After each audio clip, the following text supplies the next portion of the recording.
Hi everyone, my name is Kenya Antea Addy. I am a licensure art education K through 12 student, and today I will be covering the topic learning styles. I've always been drawn to learning styles because I've always heard of them as a student in school and as an educator. They're kind of like a whisper on the wind in the educational world, and I wanted to know why. Where do they come from? Are some learners apt to one over the other?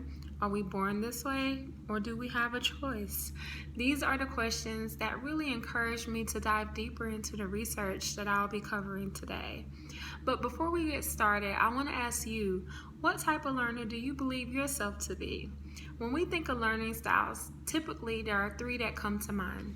The tactile learner, those of us who really prefer to be hands-on in our learning. The auditory learner, those who prefer to hear what it is they're learning about. And the visual learner, those of us who prefer to see exactly what it is we're being asked to learn. Which one are you? And will you be the same way by the end of this presentation? Who knows? We'll see. Okay, I'm going to start with a couple of different theorists. I'm going to start with David Kolb, and then I'll move on to Alan Mumford and Peter Honey, who worked together in their research. Okay, starting with David Kolb. David Kolb is known as the forefather of learning styles. He first developed his theory in 1984, saying that learning styles consist of three essential parts. Those are your genetics, your experiences, and your environment. He then went on to try to understand what is the ideal learning experience. What is the ideal learning process consist of? This is the issue and the problem that he was trying to reckon with. His solution was a 4-stage learning process. As I briefly go over the process, I want you to kind of think of it as building a house. Stage 1 will be the foundation, and stage 4 will be the upper levels of the house, okay? So we're gonna start with stage 1. Stage 1 is immediate and concrete experiences that serve as the basis for our observation. So in this stage, we're basically being introduced to a new thing. I'll use the example of a 3-year-old being introduced to the concept of fish. Okay, so when the 3-year-old first gets introduced, it's foreign to them. They don't know really what to make of it. They just have a concrete image in their mind of what fish is, but they don't really have anything to expand upon yet. Step 2 is the individual reflects on these observations and begins to build a general theory of what it means.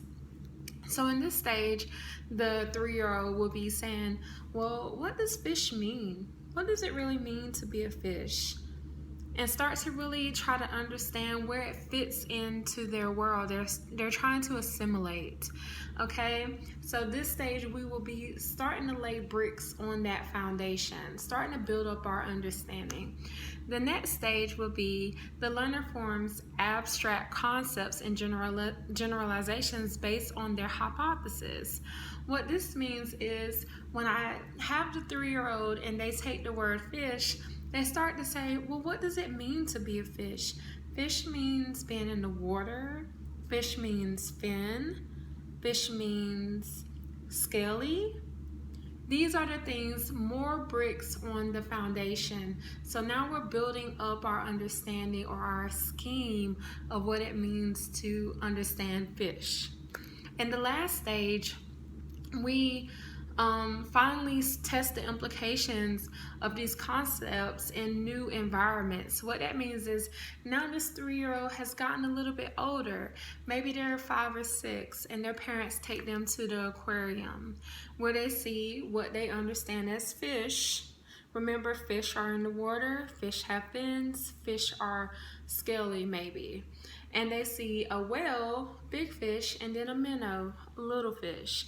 That's their understanding. That is the range of their scheme at this point, until their parents then correct them and say, no, this is a mammal. A whale is actually a mammal. Then the child must reckon with, What does that mean?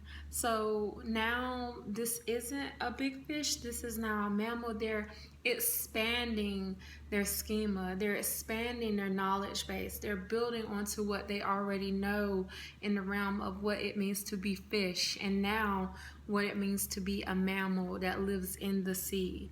This is an expansion, so they're building onto the house, if that makes sense. After this step, then the process starts over again. Cole believed that there are two major dimensions in learning styles: active reflective and abstract concrete. And under these two ways of being, you're going to be one of four types.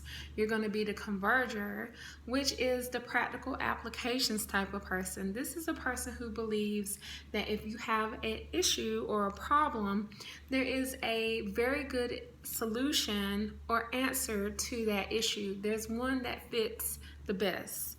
These are practical application type of people. Then you have the diverger. This person is more so of a, what's your thoughts on it? What are you thinking? Let's brainstorm. Let's talk it out.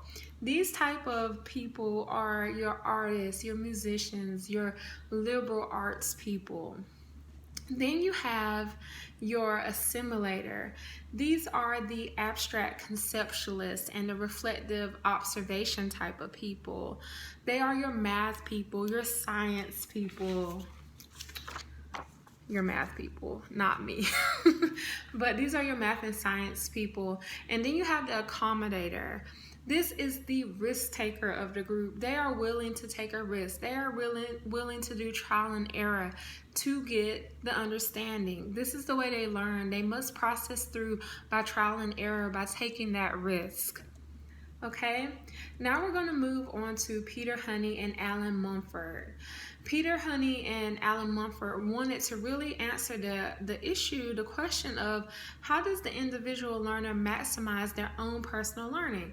He said you needed, or they said you needed, two things. You needed to understand your learning style, and you needed the opportunity to implement and practice that learning style. They believed that learning was most effective through experience and experimentation, but there were other aspects that needed to go along with that to have the optimal effective learning. You should review what you observed. You should draw conclusions from what you reviewed, and then you should take action on those conclusions drawn. They also took Kolb's original four-step cycle of learning and actually named it the learning cycle. And when they did that, they said that you should have an experience, review the experience, conclude from the experience, and then plan for the next steps. And in this, they believe that people fell under one of four categories. You were either an activist, a reflector, a theorist, or a pragmatist. And they believe that these things could change at will depending on the learner. So depending on the environment you're in, you may be more visual, or you may need to be more auditory, or you may need to be more tactile in your learning. It was up to the learner. Okay? And some things that I found interesting about this research is that it's very fluid. Usually whenever you have theorists and a lot of research, everything's very set in stone. But from what I see in this research, depending on the learner, depending on where they are in their life, things may be different, things may change. So it's very fluid, and I found that very interesting. As an educator, it benefits me because it really helps me to understand how to approach my students, allowing them to be free in how they learn, not putting them in the box of, oh, you're a visual learner, that's always how you will learn. Oh, you're an auditory learner, that's always how you will learn. Always how you will learn, not putting them in that box, letting them be free in their range of learning and not trying to limit them.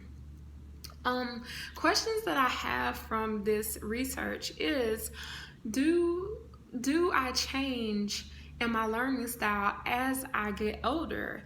From a child to right now, has my learning style changed? Has my environment influenced it to change? How do I determine that? And does learning styles change with ability? This is life. So say something happens with your eyes. Are you doomed if you're a visual learner, or can you then adapt to a new way of learning? These are the things that I'm starting to unpack and really dive deeper into as I do the research. So, from hearing all that I've said about learning styles, do you think that you're really what you initially thought? Or could you be a combination of a couple of different learning styles? It's all up to you, the learner. Thank you.